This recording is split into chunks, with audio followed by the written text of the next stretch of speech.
So let's start today with our session. But because today is Janamastami, we can discuss about Lord Sri Krishna. If you're okay. Yes, sure. Okay.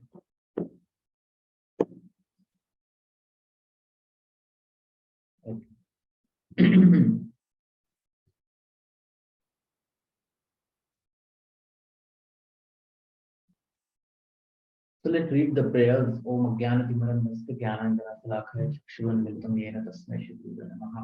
Shri Chaitanya Manobhishtam Sthapitam Yena Bhutale Swayam Rupa Kadam Dadati Satanam. Vandeham Shri Guroho Shri Yuta Padakamalam Shri Gurum Vaishnavamsa. Shri Rupam Sagrajatam Swaradana Raghunathamritam Tom Sajivam Satvaitam Savadhutam Parigana Sita Krishna Chaitanya Devam Shri Radha Krishna Pada Sahagana Rita Shri Vishaka Vitanishwa. He Krishna Karuna Sindhu Dinabandhu Jalapate Gopesha Pujita Kantarada Kantamis Tapta Kanchana Gaurangi Radha Vrindavaneshwari Vishwamanu Surti Brahmani Haripriya Pancha Kalpuri Vishnupa Sindhu Deva Vishwamana Kamatro Vishwamana Jai Shri Krishna Chaitanya Prabhu Nityananda Vishwamana Vishwamana Shiva Sarva Hare Krishna Krishna Krishna Hare Hare Ram Ram Ram.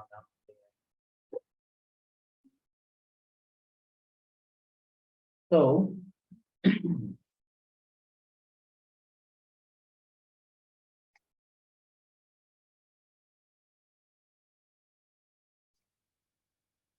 So in this particular introduction of Bhagavad Gita,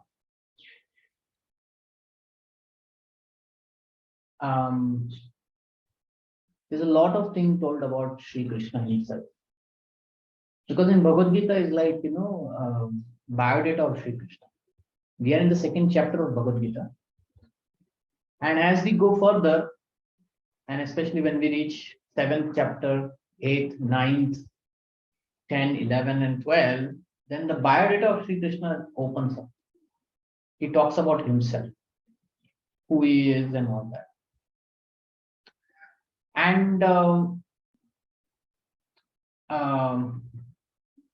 then in the 10th chapter, he reveals that he is the supreme person. And Arjuna confirms that. He says this verse, which we'll read in 10th chapter, 12, 14. He says, Arjuna Vacha, Param Brahma, Param Dhama, Pavitram, Paramam Bhavam, Purusham Shashvatam Divyam, Adi Devam, Ajam Vibhum. Ahustvam Rishaye Sarve, Devarshi Naradastata, Astu Devala Vyasah, Swayam Chaiva Bhavishime, Sarvam Eta Dritam Manye, Yan Man Vadasi Keshava, Nahite Bhagavan Vyaktim, Vidur Devana Danava. What it all means is that Krishna, you are the supreme personality of Godhead, the supreme, the ultimate abode, the purest, the ultimate, the absolute truth. You are the eternal, transcendent, original person, the unborn, the greatest. Eternal. You're as you are, and you will not end. You will not die. You're eternal. You're transcendent. Meaning the body that you have, Krishna is spiritual. It has nothing to do with material. Original person from whom everything began. Unborn. The definition of God is that who is unborn. So Krishna is unborn. Today we are celebrating his appearance day, Janamastami, but he's not actually born. And we'll discuss about that. The greatest. And he says, I'm not selling all this thing. I have heard from Narada Muni, Asita Sage, Devala, and Vyasa. They were talking about this, about you. And now you are declaring it to me yourself, and I totally accept it as truth, as you are told. Neither the demigods nor demons or sons can understand your personality. Now, Krishna is unborn, and today we are celebrating his Janmashtami. He is Ajam, unborn. What does this unborn actually means? So when Krishna's birth is glorified, it's glorified with an example given like there is a sunrise or a moonrise.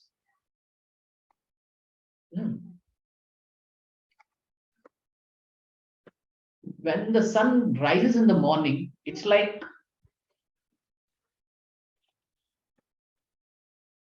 when the sun rises in the morning, it's like a new birth for it, right? But is it really taking birth? We always say, no, it's a new day. Do you think is it really taking birth? Sun is taking No, birth. it is not. It's not, it's just appearing and disappearing at the time of sunset. Right?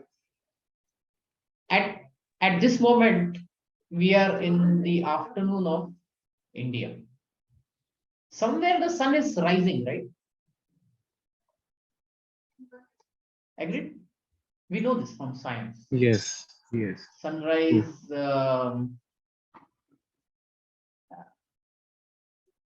something. Let's see.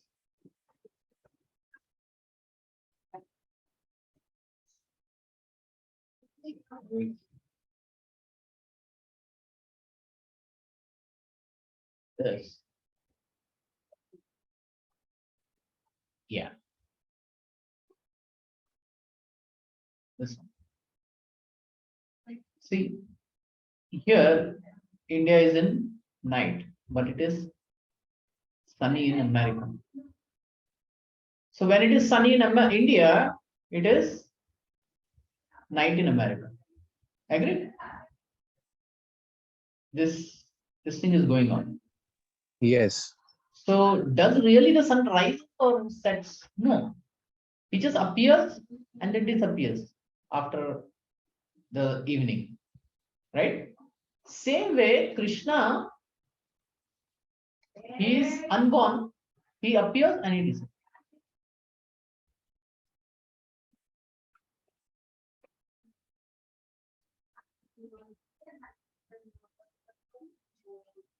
So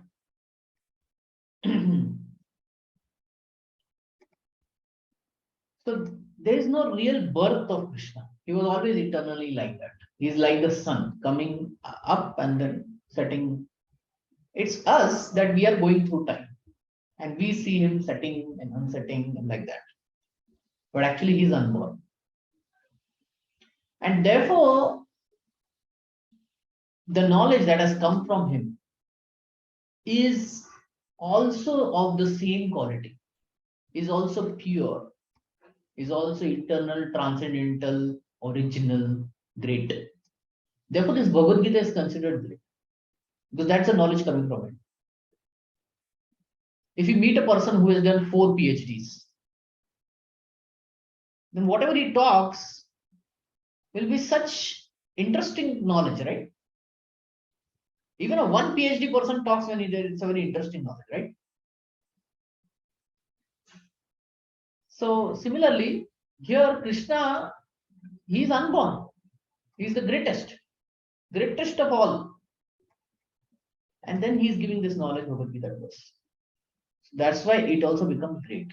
And that's why everyone reads Bhagavad Gita. Hmm?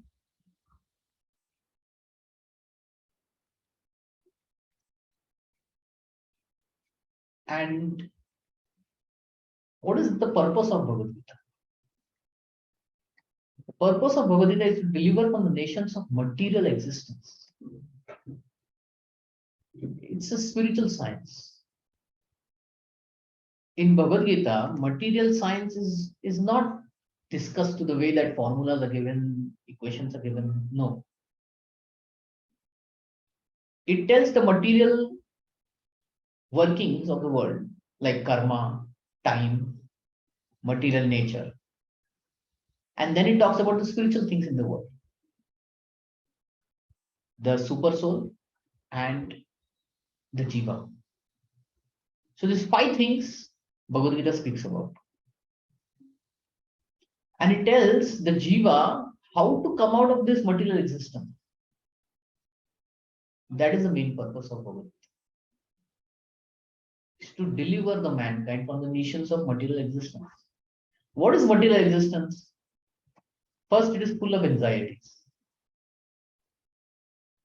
What will happen tomorrow? What will happen after one day? What will happen, We are always in anxiety. The moment we get up, where we get the food, it's full of anxiety.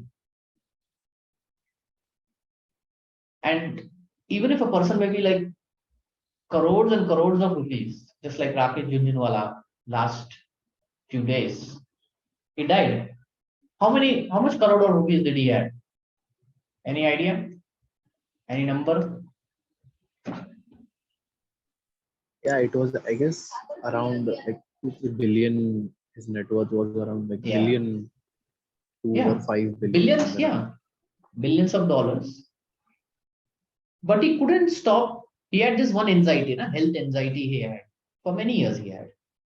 But he couldn't stop that thing coming from him. So the material existence is tormented by four things.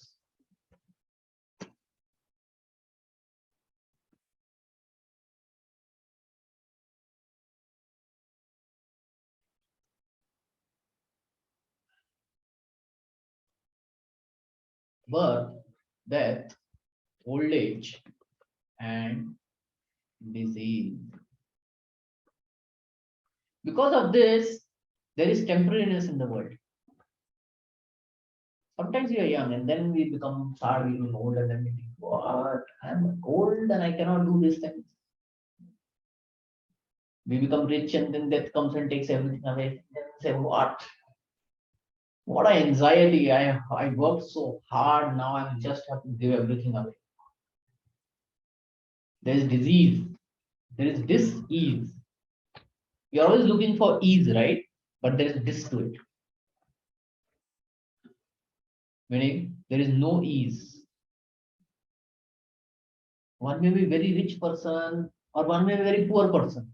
The moment he's on the roads of Bombay, he has to face the traffic.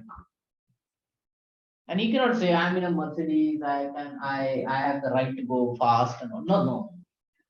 He has to bear the traffic, the red signals and all that. So there is not so ease either. And disease is in terms of health also. The body is diseased, some or the other. One has to take so many medicines, this test, that test. It's just horrible. And you can't stop any of these and all of this. That's why material existence is tormented. It is very harsh. And Bhagavad Gita knowledge tells us about this reality and then tells us how to get out of it. And one gets out of it by knowing Sri Krishna.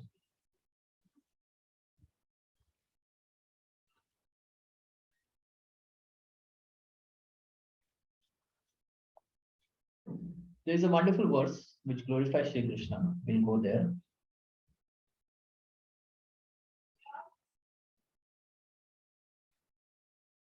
Any question, comment, you can ask me.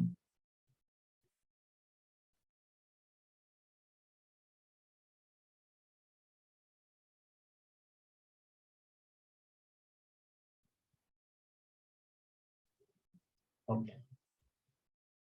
So Gita Mahatma, it talks about the glories of Gita. Why, when, how great is reading Lord Gita and what its Falashruti is. And what fruits you get, what blessings you get by that. What mercy you get.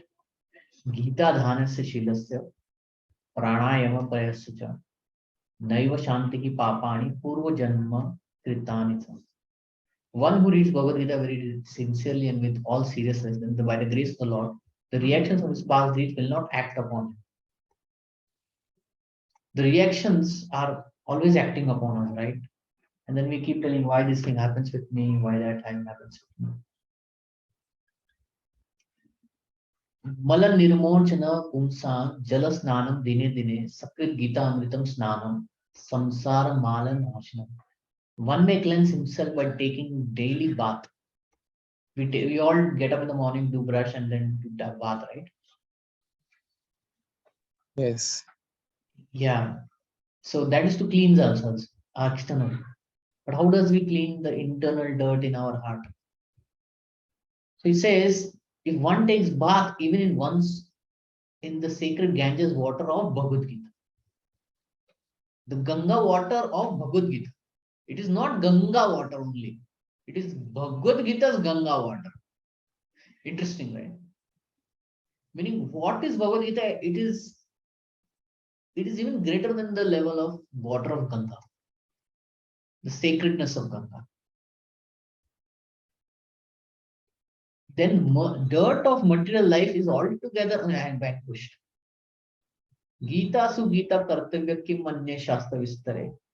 Because Bhagavad Gita is spoken by Bhagwan, Supreme Person Godhead, no one need to read any other, one need not read any other Vedic literature. He can just focus on Bhagavad Gita. And today we don't have time, so we can just focus on Bhagavad Gita and our life will be perfect. Interesting, right? Just one book and our life will be perfect. Because it is the essence of all Vedic literatures.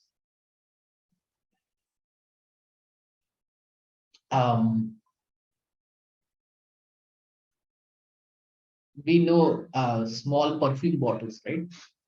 Of rose or any flower. How much do they cost? Tell me first the flower. How much the flower costs? Flower Maybe maybe costing 30, 40 rupees, 50 10 rupees for 40, maximum. 50 rupees. Yes. Yeah. But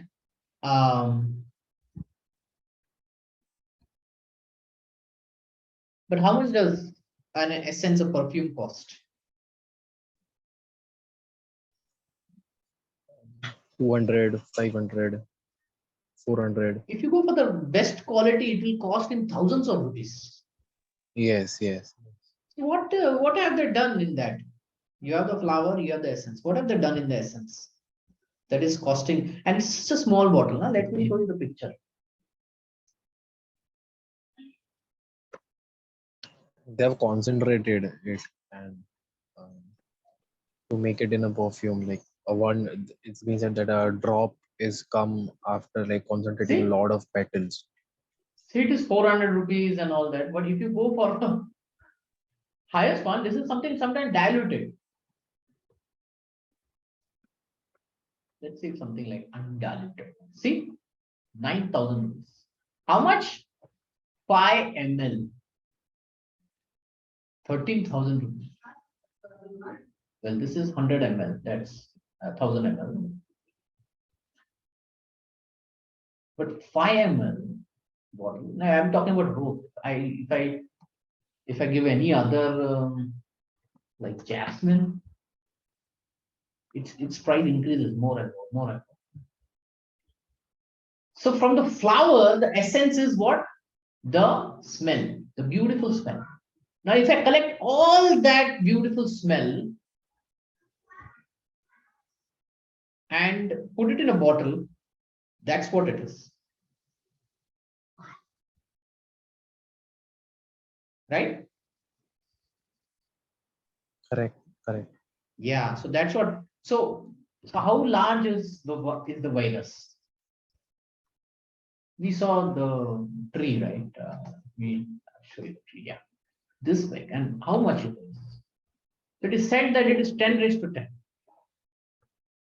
10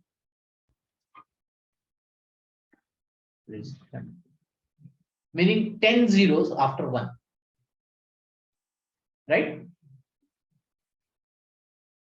So, if you pull out all the essence, it comes down to 700 verses on Gita.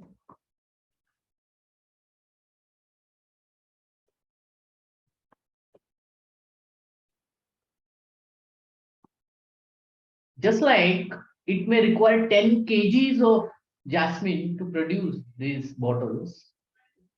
Similarly, 10 raised to 10, shlokas of Vedas, you pull out the essence, you come down to 700 verses of Gita. That's what Bhagavad Gita is, the essence of all Vedic. And therefore it is great. You need not go anywhere else.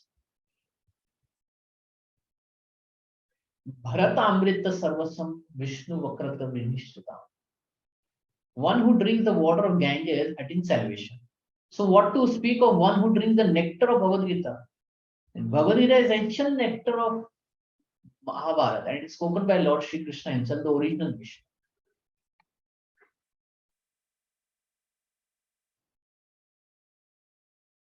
Ganga water can give us salvation, but Bhagavad Gita can give us even more than that.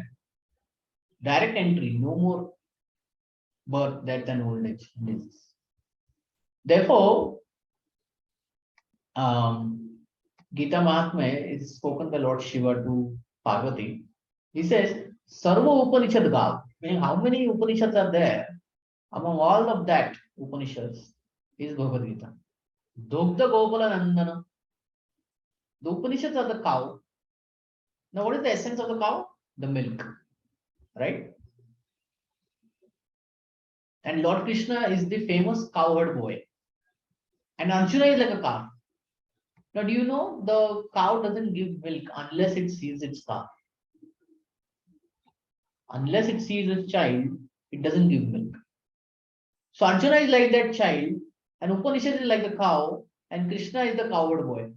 So he brought Arjuna the calf near the cow, and then came out nectarian milk of Bhagavad Gita. And in the end, he says, Ekam Shastram Devaki Putra Gitam, Eko Devo Devaki Putra Eva, Eko Mantra Tasyas Namani Karmani, Ekam Karmapi, Ekam Tasya Devasya Seva. What that means is, Ekam Shastra Devaki Putra Gitam, let there be only one scripture. Because we are all moving towards one scripture, one religion, one occupation. We don't want this much diversity of variety of confusion.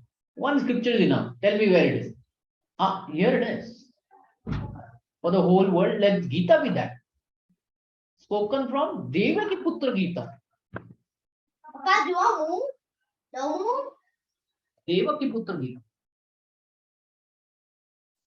Devaki Putra is only Krishna. There is no other Devaki with another name and all. And Gita, Bhagavad Gita, what he spoke over here. Eko Deva Devaki Putra Eva. Let there be one God, Sri Krishna.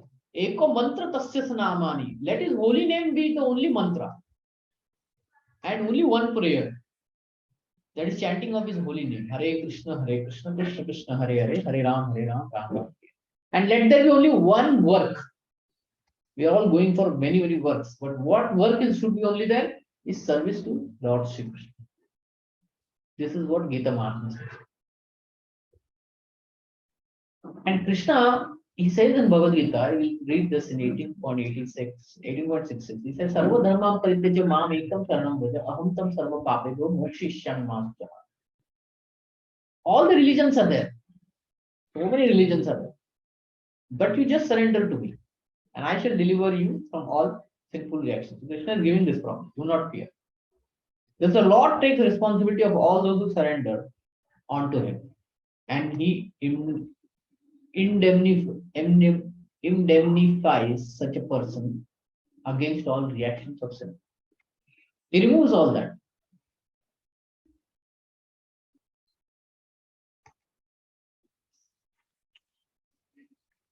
So this is the greatness of Lord Shri Krishna and Bhagavad Gita. Any questions or comments? No, sir, not. Okay.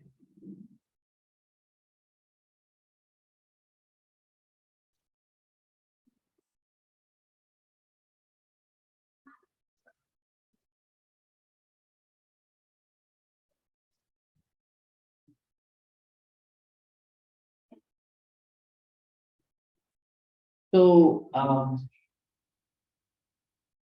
today is Krishna Janamastami. And in the 5th chapter of Bhagavad Gita, he tells about a verse about himself. And he says, Bhoktaram yagya tapasam sarva loka maheshwaram survut sarva bhutanam gyatva mam shantim rikshati. A person in full consciousness of me knows to be the ultimate beneficiary of all the sacrifice or austerity. Whatever sacrifices are going on and all that, puja, everything, all the benefit goes to Shri Krishna, the supreme lord of all planets and demigods. The devatas also under him.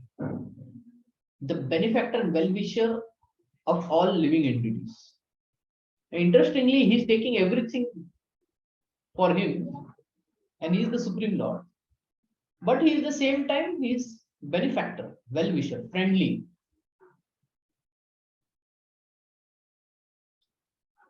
He's friendly to everyone.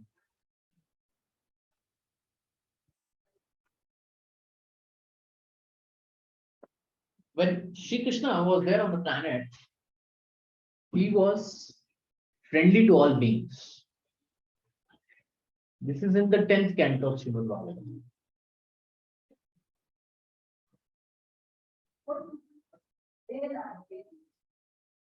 In the 10th canto of Srimad Bhagavatam, when Krishna appeared, he lived in the villages called Vrindavan. Actually, Vrindavan is a forest. He lived in Gokula. And he tended cows and calves, right? And then he went to Mathura, and his uncle challenged him. So in the fight, he killed him. And then the Mathuravasis didn't say, "Oh, you did wrong" and all that. They were happy because Kamsa was not a good person. There, Krishna became the king, and he was such a good king. He was taking care of everybody. He was friendly to all. It's very rare to find this kind of quality. And if somebody has this kind of quality, they become also great. People admire this.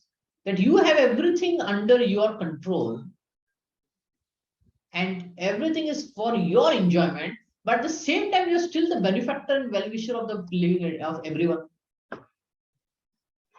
Suppose there's an owner of a factory.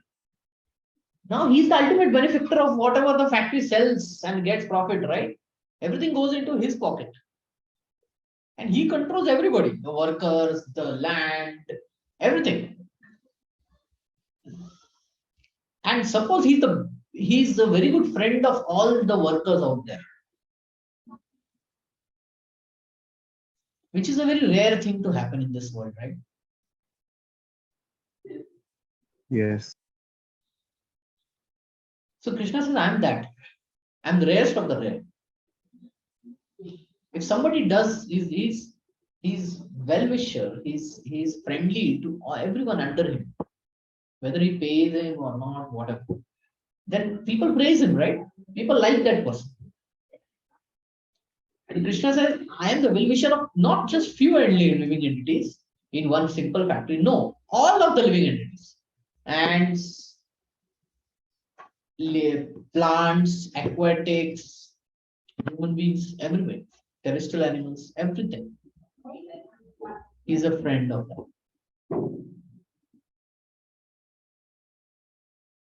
So one who knows this, he becomes peaceful.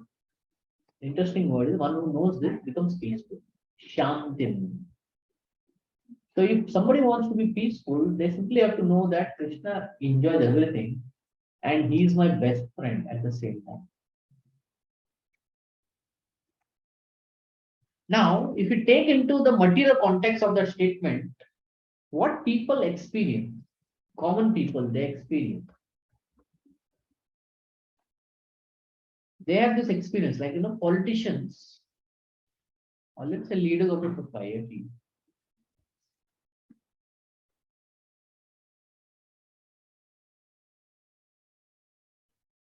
They control everything, right? Yes. And they are the benefactor. If they get the money, right? And these people, they come and falsely say,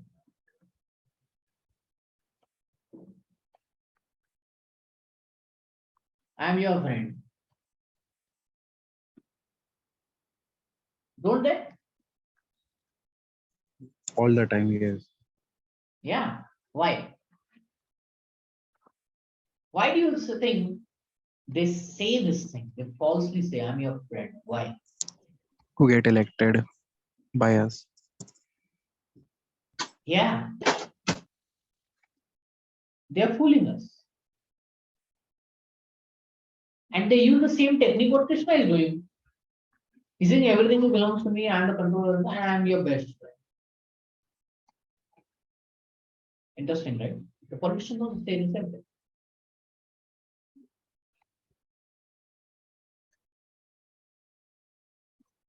But when Krishna gives the promise that I'm your friend, he proves it, while the politician fails it. And Krishna proved this promise again and again and again in the lives of Pandavas. In whatever difficulty they were, he used to reach. And here in Bhagavad Gita, he is helping Arjuna to come back into the battlefield and fight.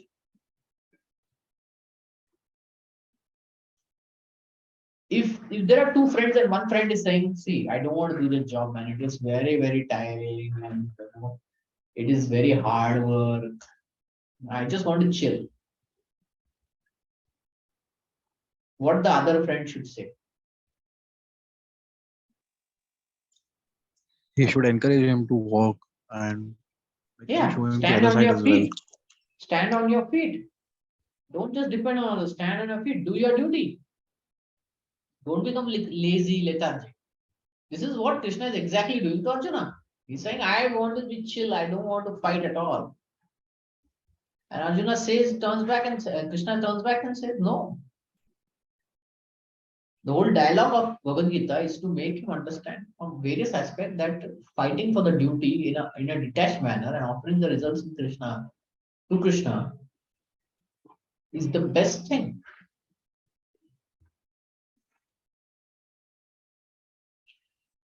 So,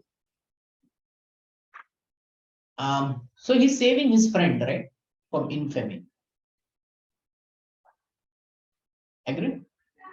So Krishna is a very good friend. Now, if he was a bad friend, he would have said, okay, fine, let's you also chill, I also chill, let's move back.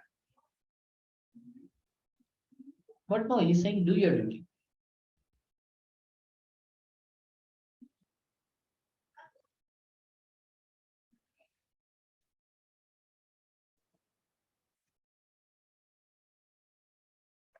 We'll see from few verses that he talks about himself. In the sixth verse, he tells become a yogi, because a yogi is greater than as aesthetic, greater than empiricist, greater than intuitive worker. Arjuna, in all circumstances, be a yogi. As aesthetic means they'll do a lot of physical um, emancipation, meaning they would um, they would be very strict in their diet. They would not eat sometime, and they would be meditating for long hours. And that is called the ascetic. So yogi is even greater than that, greater than empiricist. Empiricist means um,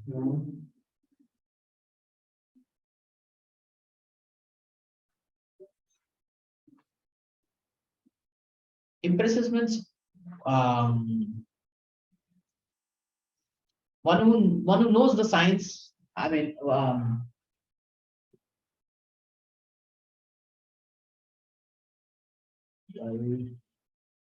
you can go to the words and see what exactly empiricist.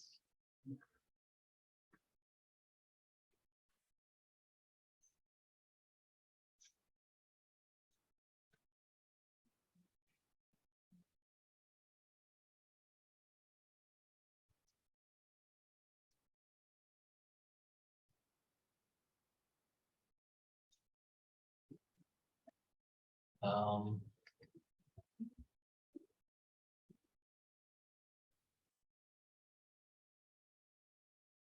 Meaning, this is a knowledge where one acquires it by putting a lot of effort in it, by his own means and all. A yogi is even greater than that. Why? Because one's knowledge that we have is not always perfect. There may be some mistakes. Scientists, they find laws and all, but sometimes they face mistakes also, right? Because they're not perfect. But a yogi is perfect than these kind of empiricist and greater than fruitive worker. One who works only for some fruit. Fruit means if I get out of this, then only I'll work. And if I don't get, I won't do my duty. If I get less, then I won't still do my duty. So is greater than that. Now, among the yogi, one who focuses on Krishna is even greater than that. Yoginam api sarvesham mad gatentana atmana sadhavan bhajate yomam samayukte tamo mata. Of all the yogis, the one with great faith who always abides in me, thinks of me within himself, and renders constant loving service to me, is the most intimately united with me in yoga, and that is greatest of all.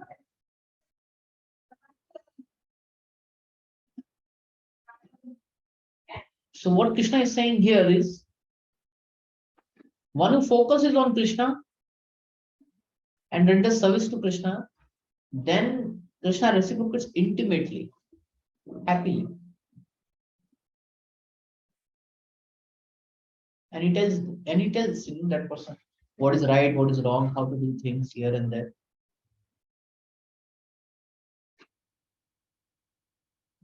Therefore, he says, become a yogi.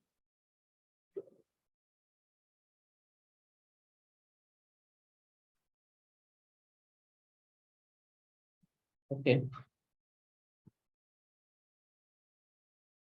Any questions or comments? No, sir, no. Okay. A lot of things can be told about Krishna. I mean, the whole Bhagavatam is there. So we discussed about his appearance, how his appearance is not exactly a birthday. It is a transcendental thing. And let's see, 9.34. Not 9.34.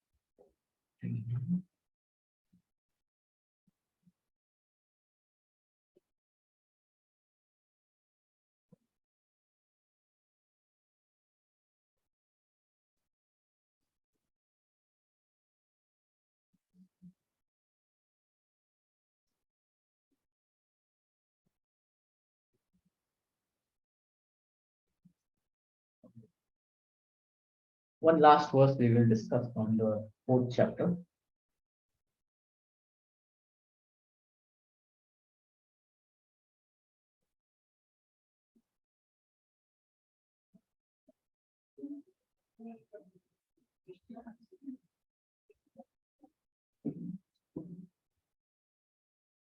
Yeah, this one, 4.9. Janma karma cha me divyam evam vedi tatvatah tvakta punarjanma naiti mamiti swajam. So we talked about certain things.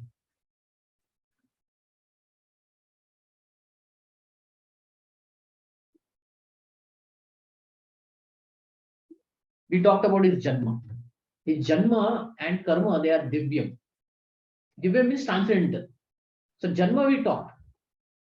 It is transcendental. It's not like any forced birth. He takes birth on his own accord.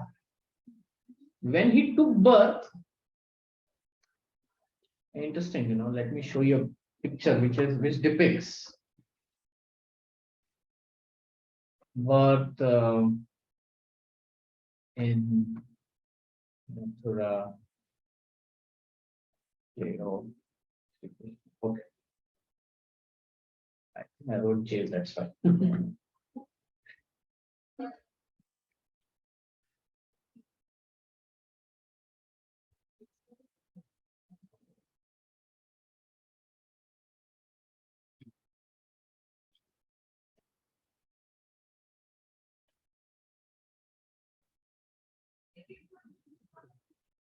Yeah. If you look at this picture, Krishna has taken birth here, and he is showing his four-handed form of Vishnu. So his birth is also not very, like normal child. When they take birth, they'll cry, cry, cry. But Krishna, he comes with jewels and mukuta. Yes, Does yes. anyone see like that? So this is Divyam birth. Even from this perspective, it is Divyam. And karma. Karma is what one does, and then he is forced to do. Is Krishna forced to do? No, he's not forced to do. He does it out of his own enjoyment. Therefore, that also, all the karma is also very independent. Time it doesn't control it, karma doesn't control it. Nothing affects Krishna. Just by knowing these two things about Krishna, in truth, the technicality, and having faith on it, Fakta Dayaham Puna Janma Naiti Mamiti Sarjana, there will be no rebirth. One will directly go to the spiritual world. Okay. So let's open up for some questions or comments. It's 2:15. Any questions or comment? No, sir. No, sir. Okay. Yes, Okay. today was more like a storytelling session. So Today is Krishna Janmashtami, so we should yeah, discuss yeah, about Krishna. So I'm talking about the glories of Krishna from past times and here and there. yeah, exactly. Yeah, that's the Yeah. reason. Like no doubts today. Like it was like a storytelling session. So it was just Okay, about Krishna sure, today. sure. Okay. So let's celebrate Krishna at the local Krishna temple or at your home with Krishna deity. Hmm? Today, Yes, sir. Yes. remember Bhagavad Gita, remember Lord Krishna, worship him, pray to him, chant his holy name, Hare Krishna, the Hare Krishna Mahamantra, Hare Krishna, Krishna Krishna, Hare Hare, Hare Ram, Ram Ram. And Yes, sir. Yes. yeah, and dedicate this day to Krishna's bhakti. Our life Yes, on the spiritual definitely. path will ramp up, will grow,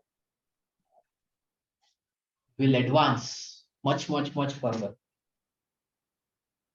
If on this day, Janmashtami, the Tithi, that more than 5,000 years ago, more than that, Krishna appeared to Devaki and Vasudev, and then he did his leelas, and then ultimately the Mahabharata, he gave this knowledge of Bhagavad Gita, which is helping us in our spiritual understanding, and it's helping us in the in delivering, in the chaotic situation.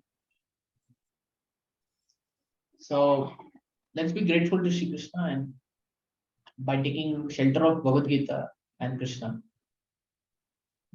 our spiritual life will grow and one day will become perfect. Yes, sure. Okay. Okay, so let's stop the meeting here, and we can meet next week and continue from Bhagavad Gita. Yes, sir. Yes.